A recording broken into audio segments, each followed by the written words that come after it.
सोचो, दिसंबर का wedding season और आपका 8,000 का टिकट कैंसिल हो गया। नया टिकट एयरलाइंस की देखते हो तो 40,000 से 1,20,000 तक ऐप में दिख रहा।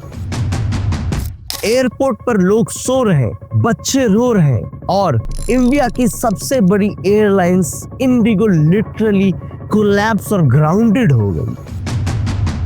सवाल सिर्फ ये नहीं कि फ्लाइट क्यों कैंसिल हुई, सवाल ये है एक एयरलाइंस की प्लानिंग फेल हुई और पूरा देश उनकी सजा क्यों भुगते।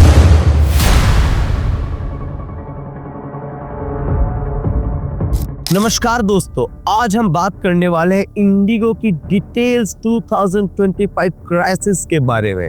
FDTL रूल्स और इनके पूरे इम्पैक्ट किस तरीके से इस क्राइसिस के ऊपर पड़े, कैसे FDTL रूल्स ने सिस्टम को हिला दिया, इंडिगो ने कौन सी मैनेजमेंट ब्लंडर की, सरकार ने कहाँ गलती की और फ्यूचर में क्या बदलना जरूरी है, वरना किसी को भी एयरलाइंस पूरे देश में हॉस्टेज बना सकती। क्या हुआ था एक्चुअली, क्या बेसिक रीजन है इन क्राइसिस के। बात कुछ ऐसा है कि नवंबर से लेकर दिसंबर तक इंडिगो ने करीब 2500 से ज्यादा फ्लाइट्स कैंसिल किए। दिल्ली, मुंबई, चेन्नई, अहमदाबाद, कोलकाता सहित काफी एयरपोर्ट्स में ये कैंसिलेशन दिखने को मिले, जिसके तहत करीब लाखों से ज्यादा कस्टमर्स इंपैक्टेड हुए।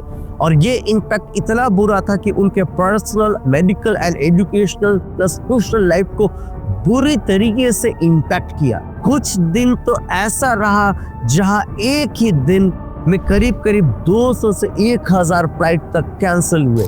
वन टाइम परफॉर्मेंस 80% से गिरकर सिंगल डिजिट पर आ गया। इतनी बुरी कॉन्सिक्वेंसेस हुई। On the other side Indigo के पास इंडिया का 62% एयरलाइंस शेयर है। सबसे ज्यादा मार्केट शेयर होने के वजह से जब ये एयरलाइंस गिरी तो पूरे एविएशन सिस्टम ही गिर गया।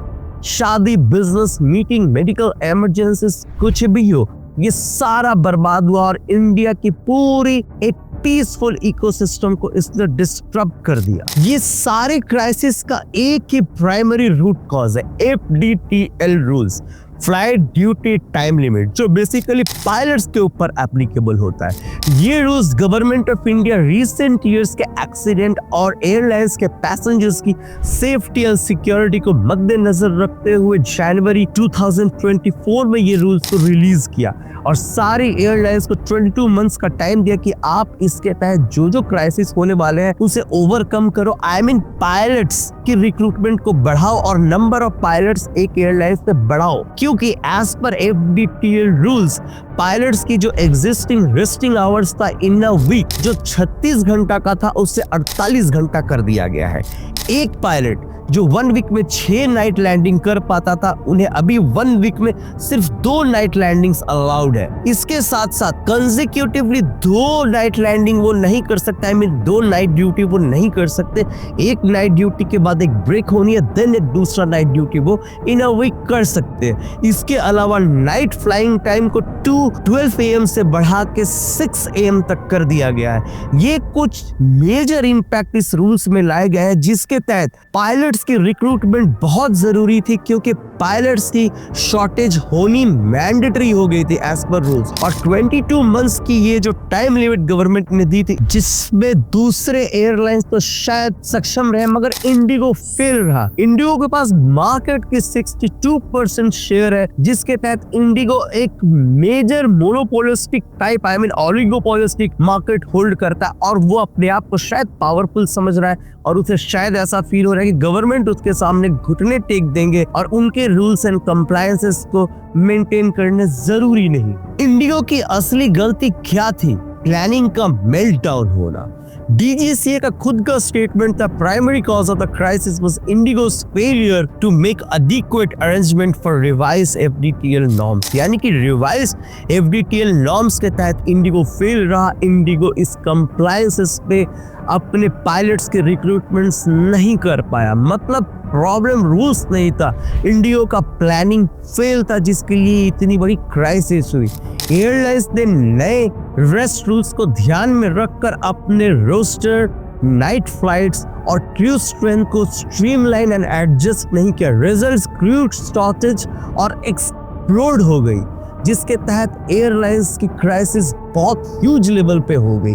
पायलट्स के अलाउड ड्यूटी ज्यादा नहीं कर सकते क्योंकि नए रूल्स के हिसाब से उनकी ड्यूटीज मिनिमाइज की गई, जिसके तहत पायलट्स को फ्लाइट्स कैंसिल करना पड़ा। एक तरह से आप बोल सकते हैं कि प्रॉफिट के चक्कर में मैक्सिमम यूटिलाइजेशन चेज किया, और जब सेफ्टी रूल्स आ गई तो सिस्टम पूरी तरीके से क्रश हो गया। इसके बाद भी इंडिगो को डीजीसीए से टेम्पररी रिलैक्सेशन चाहिए थी, स्पेशली नाइट ड्यूटी रूल्स के वजह से, वरना उनका शेड्यूल और भी ज्यादा बिगड़ सकता था। आइए अब समझे गवर्नमेंट एंड रेगुलेटर किस तरीके से फेल हुई। ये कहानी सिर्फ इंडिगो की गलती पर खत्म नहीं होती, सिस्टम लेवल पर भी बड़ा सवाल पैदा होता है। पहला प्रॉब्लम, मोनोपोली जैसा शेयर अलाउ क्यों किया?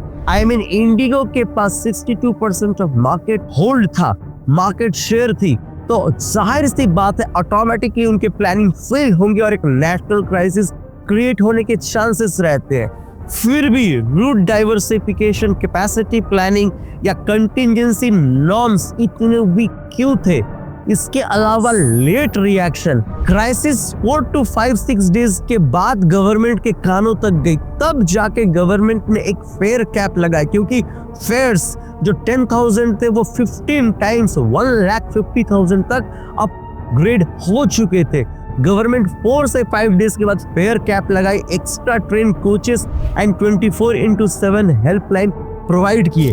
डीजीसीए ने बाद में सो कॉज नोटिस दिया जब लोग ऑलरेडी एयरपोर्ट पर नाइट गुजार चुके थे और उनकी काफी पर्सनल एंड सोशल लाइफ अस्त व्यस्त हो चुकी थी। Third important point, safety versus convenience trade off. Situation control करने के नाम पर नए एफडीटीएल रूल्स को इंडिगो के लिए टेम्पररी ड्यूटी कर दिया गया, यानी फटीग रूल्स एफडीटीएल रूल्स पे कॉम्प्रोमाइज करके ऑपरेशन नॉर्मल दिखाने की कोशिश। पायलट यूनियंस ने इसकी ओपनली क्रिटिसाइज किया और सेफ्टी पे डील मत करो ये उन्होंने स्लोगन दी। ये सब मिलाकर एक मैसेज देता है, प्लानिंग फेलियर सिर्फ प्राइवेट कंपनी की नहीं, रेगुलेटरी ओवरसाइट का भी था।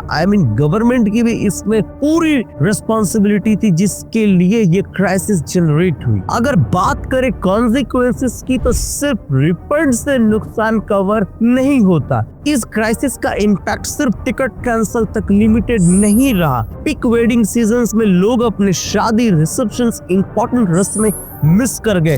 कुछ लोग तो 8-8, 10-10 हजार के टिकट 1-1, 1.5 लाख तक पे की और पे करके उन्हें फ्लाई करना पड़ा। Business deals, exams, medical appointments सारे बर्बाद और पोस्टपोन्ड हो गए। एयरपोर्ट इंफ्रास्ट्रक्चर पे भी बहुत बुरी तरीके से प्रेशर पड़ा।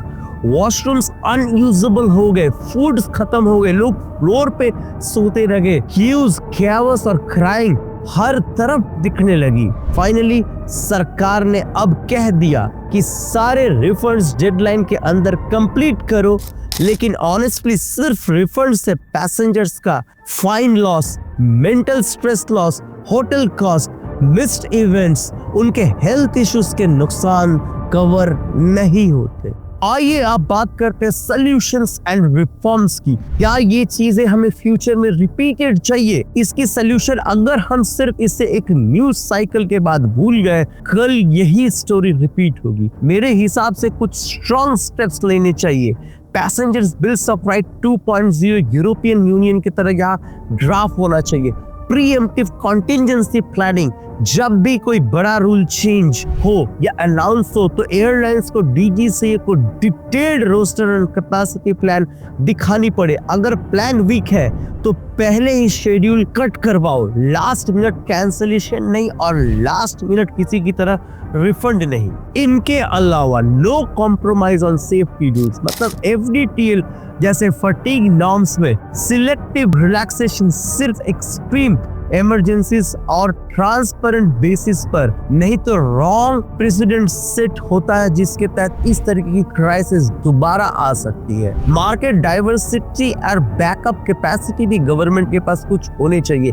एक एयरलाइंस जिसके पास 62% मार्केट शेयर है, इसे एक तरीके से मोनोपोलिस्टिक या ओलिगोपोलिस्टिक मार्केट कहा जा सकता है, और ये जब चाहे पूरी कंट्री की एंटायर फ्लाइंग इकोसिस्टम को कोलैप्स कर सकती है। हेंस एक ऑल्टरनेट इसी तरीके का एयरलाइंस को भी सपोर्ट करना चाहिए, और इतनी बड़ी मार्केट शेयर्स एक सिंगल हैंडेडली एयरलाइंस को कभी नहीं देना चाहिए। फाइनली शॉर्टेज ऑफ अकाउंटेबिलिटी, जिसमें अकाउंटेबिलिटी पे स्ट्रॉन्ग आइज गवर्नमेंट की होनी चाहिए। डीजीसीए को सो कॉज नोटिस सिर्फ फॉर्मेलिटी ना हो, अगर प्रूवन और प्लानिंग नेग्लिजेंस अगर रहती है एयरलाइंस की, तो उसके ऊपर में एक स्ट्रिक्ट एक्शन डीजीसीए को लेना चाहिए। इस पूरे इंडिगो के क्राइसिस ने एक चीज तो बखूबी समझा दिया कि एक सिंपल स्प्रेडशीट की गलती की वजह से 2000 से ज्यादा फ्लाइट्स एयर में क्रैश हो सकते थे, और वो क्रैश नहीं हुए तो ग्राउंड में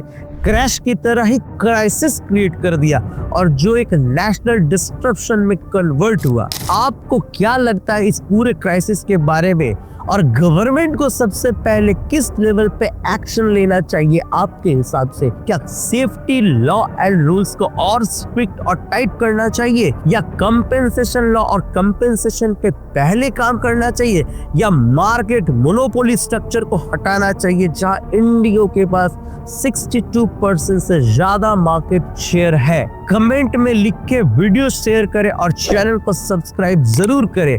आपकी परसेप्शंस क्या है उस पे हम आगे जरूर कंटेंट आपको प्रोवाइड करेंगे। Thank you.